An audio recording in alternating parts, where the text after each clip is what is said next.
In Sound of My Voice, a journalist and his girlfriend get pulled in while they investigate a cult whose leader claims to be from the future.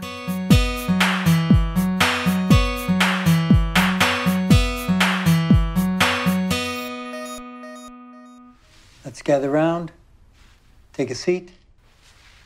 First, I'd like to say welcome to our new members. As is our custom, they have been preparing on the outside for some time, but now we feel they are ready to graduate and to join us. Okay. Maggie.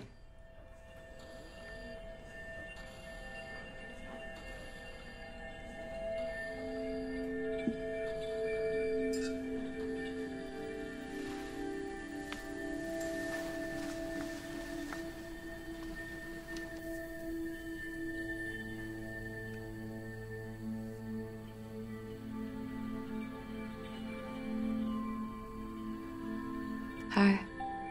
I first saw Sound of My Voice at its premiere at the 2011 Sundance Film Festival, and going in, I had no idea what to expect, but that's kind of what happens at these film festivals because nobody knows what the films are before seeing them. What I saw over that hour and a half to 2 hours took my breath away.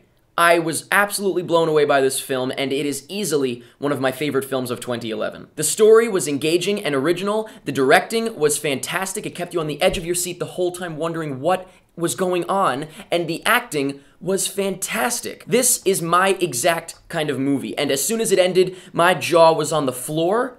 I couldn't believe what I just saw. I was ecstatic. I was so happy and excited to tell people about it, and I fell so in love with this film that I actually saw it for a second time at the 2011 South by Southwest Film Festival where it played again. Overall, in case you can't tell, I absolutely loved Sound of My Voice. So first of all, let me talk about the plot. Like I said, I thought it was original and engaging. I thought it was mysterious and suspenseful and surprising. There were lots of twists and turns. It was a lot of fun to watch, and it was very well paced. You have to keep up with it, and unfortunately, I can't say a whole lot about it without spoiling it. So I'm gonna refrain from talking too much about the plot itself, but more about the development of the plot. This film was developed, and I know this, of course, because I'm probably the most diehard fan of this film, being that it hasn't been seen by many people as of doing this review, but it was originally intended to be a web series, and you can tell because the film is broken up into chapters. So, you know, chapter 1, chapter 2, chapter 3, and it says 1, 2, 3. So you physically see it being broken into chapters.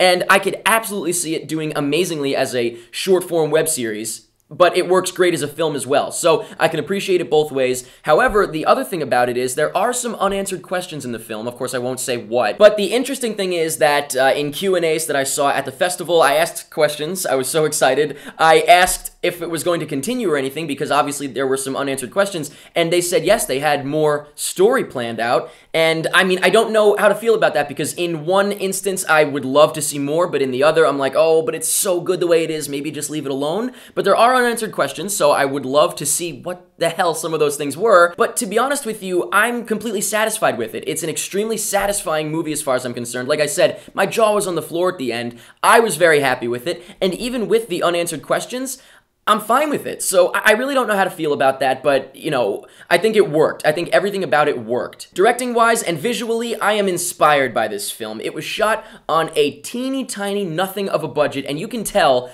but not in a bad way, because it's just a very simple film, and it feels that way. It doesn't feel like anything huge, but I like that about it. It was filmed with a small camera, very accessible, so that definitely inspires and gives hope, in my opinion, to indie filmmakers. And something else that I thought was interesting was there was some guerrilla filmmaking done to get this thing finished, and there's specifically a shot on a plane, and they apparently literally took a short flight with the actress that is in that scene, shot it, and then went back. They literally just hopped on a plane, got the shot they needed, and then went home. And that was it. And I think that's awesome. So everything about it, the fact that it was so low budget, the fact that they were able to make such an engaging story and do it so well and make it so mysterious. The directing, I thought, was fantastic. It was really driving and mysterious, like I said, and you didn't know what was going to happen next, but it made you want to know what was going to happen next. The fact they did all that on such a small budget is amazing to me. And finally, the acting. Now, first off, I have to talk about Brit Marling, who has become one of my favorites. I first saw her at the 2011 Sundance Film Festival in this and another film she had there called Another Earth. She co-wrote and starred in both films.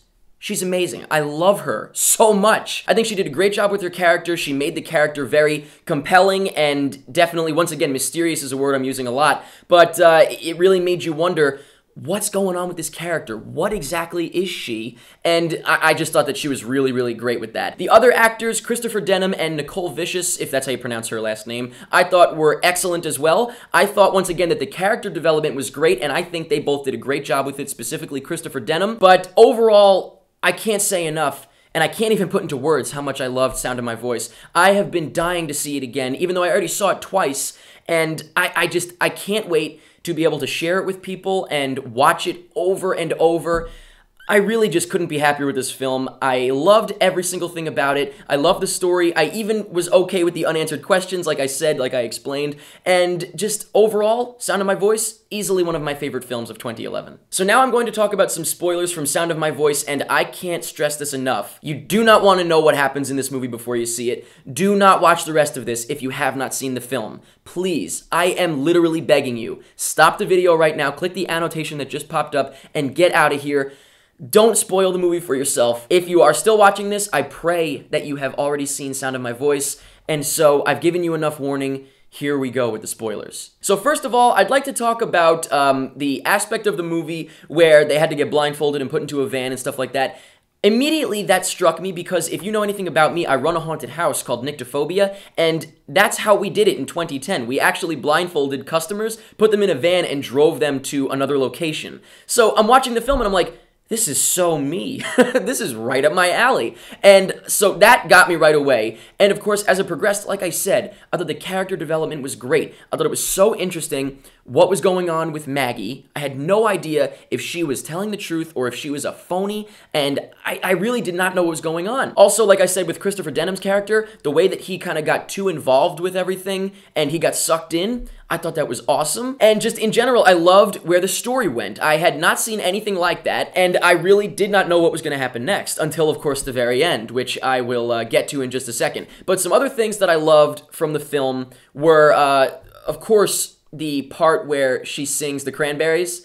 That was amazing because I had heard that song, but I wasn't sure, like when I was watching the film, I couldn't place it. But what's amazing is the experience in the theater, when she started singing that song, many other people did specifically recognize it, and they started laughing, and I was like, is this already a song? You know, I didn't realize, and it was just so interesting. That happened both times I saw it, and I can't wait to see it again with the crowd, to have that happen again, where some people laugh, some people don't know, because not everybody knows that song.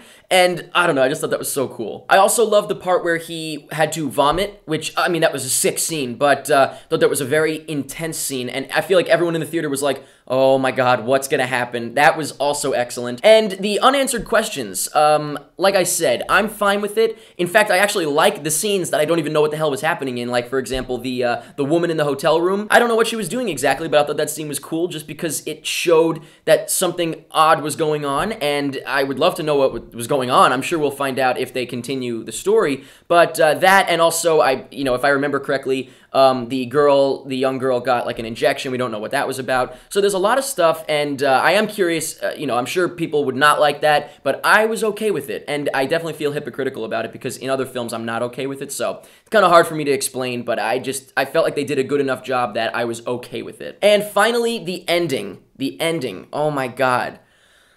Jaw on the floor. Like I said, I just could not believe it.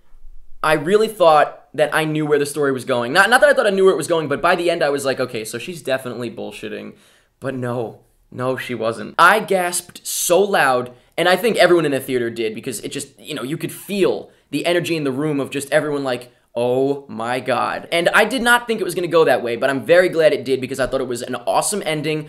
Overall, an awesome film. One of my favorites of 2011. I feel like I could talk about it forever, but let me know in the comments what you thought about Sound of My Voice. Let me know what you thought of the story. Let me know what you thought of the directing. And, did you think it was mysterious? Were you on the edge of your seat? What did you think of the acting as well? What do you think of Britt Marling? Are you impressed with her? I definitely am. Let me know what you think of the unanswered questions, because I'm sure, like I said, that some people will and won't like it. Not that they will like it, but I don't like it. I'm just okay with it more than anything. But let me know what you think about that. Let me know anything you want about Sound of My Voice. And that's pretty much it. Open your eyes. I want to show you something. You see, the anchor is the sign of a traveler, and the number 54 refers to where I come from. See, I come from 54. 2054.